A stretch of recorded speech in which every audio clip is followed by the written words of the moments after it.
Perhaps one of the most misunderstood aspects of Christianity is that Christians are to believe according to faith. While this is not entirely untrue, the common interpretation of faith is generally misunderstood. Many believe the word faith, as used within the context of the Bible, means to believe without reason or proof. To have faith in God is generally assumed to mean to believe God exists. However, this is not the true definition of the word faith. The word faith found in the New Testament is translated from the Greek word pistis. Pistis more accurately means trust, confidence, or assurance. Pistis does not imply belief without reason. Therefore, as Christians, we are to believe not according to blind faith, but according to reason. But in your hearts set apart Christ as Lord. Always be prepared to give an answer to everyone who asks you to give the reason for the hope that you have. 1 Peter 3:15. To accomplish this task, we are given many outlets. The most impressive and persuasive means to prove the Christian faith is by demonstrating the prophetic accuracy of the Bible. Should Christians study prophecy? The importance of studying the Bible is made clear in the parable of the rich man and Lazarus told by Jesus in the Gospel of Luke. Within the story, Jesus recalls the death of two men, a rich man who lived in luxury every day, and Lazarus, who longed to eat what fell from the rich man's table. When these two men died, Lazarus was carried to paradise, while the rich man descended into Hades, where he was in torment. The rich man begged Abraham, whom he saw in paradise, for help. However, Abraham assured the rich man he would receive no help and would exist in agony forever. The rich man then begged Abraham to allow Lazarus to appear to his brothers, so that they may avoid the place of torment. Abraham then replied with, "If they do not listen to Moses and the prophets, they will not be convinced even if someone rises from the dead." We as Christians have an obligation to study prophecy, so we may convince our non-Christian friends of the divine inspiration of the Bible. Demonstrating the prophetic accuracy of the Bible is not difficult and very persuasive. Included below is an example of a fulfilled prophecy. While there are hundreds of such prophecies, including them all in one article would be impractical. Examples of a fulfilled prophecy. Isaiah 53, written in approximately 700 BC. Because this passage is often accused of being changed by the Christian Church, we've used a translation from the Qumran Scrolls, or Dead Sea Scrolls, an original copy of Isaiah dating to before the life of Christ. Also important, the community which used the scrolls was never influenced by the Christian Church. Who has believed our message, and to whom has the arm of the Lord been revealed? For he grew up before him like a tender plant, and like a root out of dry ground. He had no form, and he had no majesty that we should look at him, and he had no attractiveness that we should desire him. He was despised and rejected by others, and a man of sorrow, and familiar with suffering, and like one from whom people hide their faces, and we despised him, and we did not value him. Surely he has borne our suffering, and he carried our sorrows. Yet we considered him stricken, and struck down by God, and afflicted. But he was wounded for your transgressions, and he was crushed for our iniquities. And the punishment that made us whole was upon him, and by his bruises we are healed. All we like sheep have gone astray. We have turned each of us to his own way, and the Lord has laid on him the iniquity of us all. He was oppressed and he was afflicted, yet he did not open his mouth.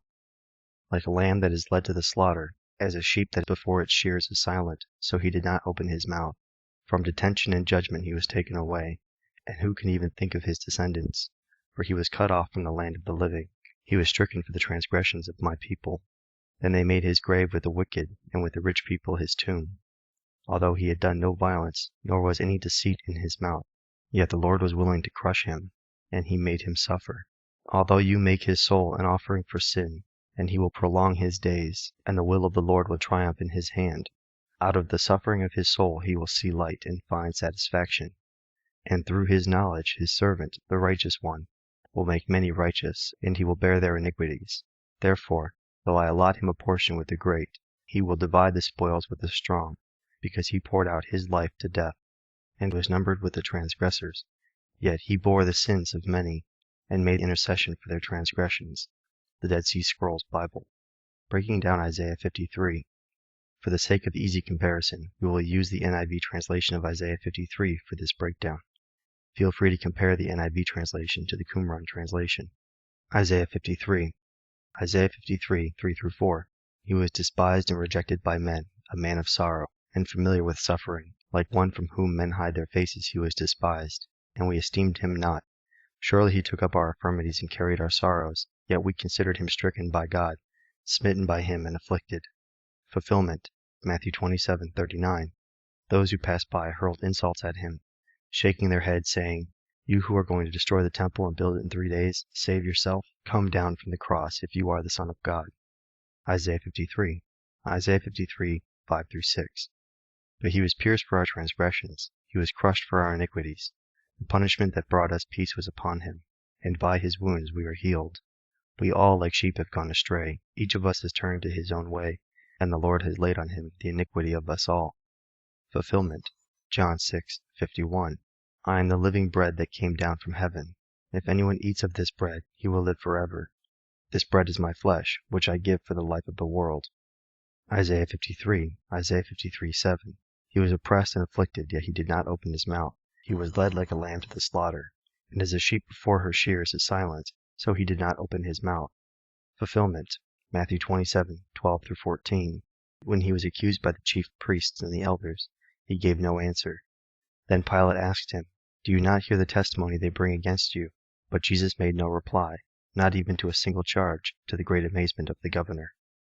Isaiah 53. Isaiah 53:9. He was assigned a grave with the wicked, and with the rich in his death, though he had done no violence, nor was any deceit in his mouth. Fulfillment. Matthew 27:57.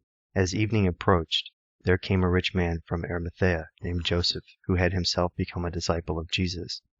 Going to Pilate, he asked for Jesus' body, and Pilate ordered that it be given to him. Joseph took the body, wrapped it in clean linen cloth, and placed it in his own new tomb that he had cut out of the rock. He rolled a big stone in front of the entrance of the tomb, and went away. Mary Magdalene and the other Mary were sitting there, opposite the tomb. Isaiah 53. Isaiah 53:12. Therefore I give him a portion among the great, and he will divide the spoils with the strong, because he poured out his life unto death, and was numbered with the transgressors. For he bore the sins of many, and made intercession for the transgressors. Fulfillment. Matthew 27:38. 2 robbers were crucified with him, one on his right and one on his left. Mark 10:45. For even the Son of Man did not come to be served, but to serve, and to give his life as a ransom for many. Prophecies such as this are invaluable when demonstrating the divine inspiration of the Bible. It is the obligation of all Christians to study these prophecies, so we may be equipped to defend our faith.